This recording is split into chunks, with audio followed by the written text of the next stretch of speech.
বায়েকক ঘৰখনত থবলৈ গৈ আৰু ঘৰলৈ নাহিল ঈশান।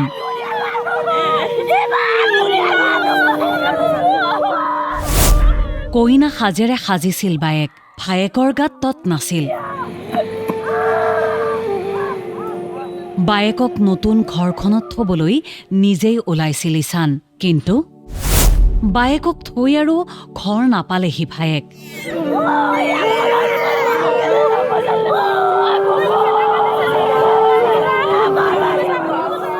বায়েকৰ নতুন জীৱনটোক লৈ ভায়েক ঈশানৰো বহু কল্পনা। এয়া ডিব্ৰুগড়ৰ লাহোৱালৰ ঘটনা। এয়া দুৰ্ভগীয়া ঈশানৰ মাক।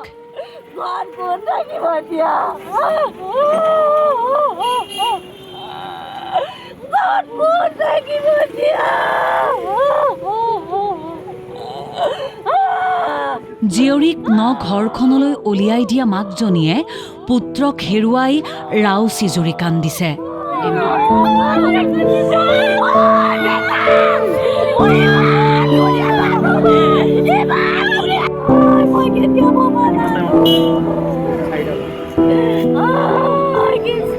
বায়েকক দৰাঘৰত থৈ ঘৰমুৱা হৈছিল ঈশানহঁত, কিন্তু বাটত ৰৈ আছিল মৃত্যুদূত।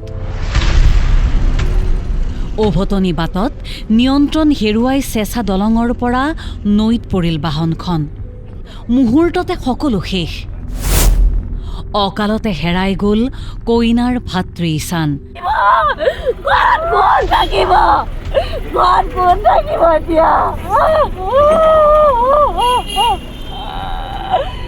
দুৰ্ঘটনাগ্ৰস্ত বাহনখনত আছিল 5জন যুৱক।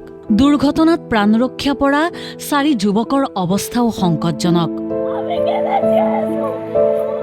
পুৱতি নিশা ডিব্ৰুগড়ৰ বকুল মাজগাঁৱত কইনা থৈ টেঙাখাটৰ তামুলীখাটৰ ঘৰলৈ এখন ব্ৰেজা বাহনত উভতি আহিছিল ঈশানহঁত।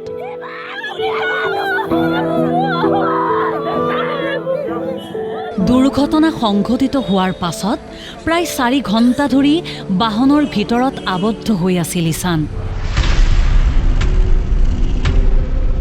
ঘটনাটো সংঘটিত হোৱাৰ পাছতেই কোনোমতে গাড়ীৰ পৰা ওলাই নদীৰ পাৰত উপস্থিত হৈছিল আন 4 যুৱক, কিন্তু ঈশান আৰু গাড়ীৰ পৰা ওলাই আহিব নোৱাৰিলে।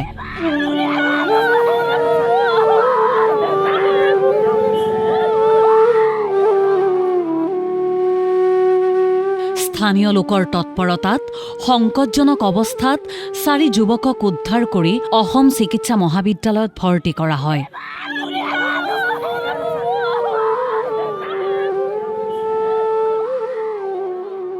এটা ৰাতিৰ ভিতৰত এখন ঘৰ নিঃস্ব হৈ পৰিল।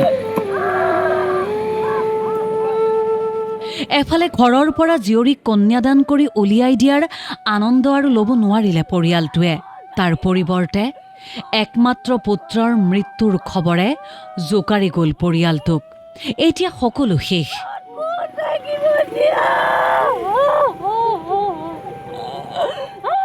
স্থানীয় লোকৰ অভিযোগ, চেঁচা দলঙৰ দুয়োপাৰে চলি থকা পথ নিৰ্মাণৰ কামৰ বাবেই সংঘটিত হ'ল এই ঘটনা।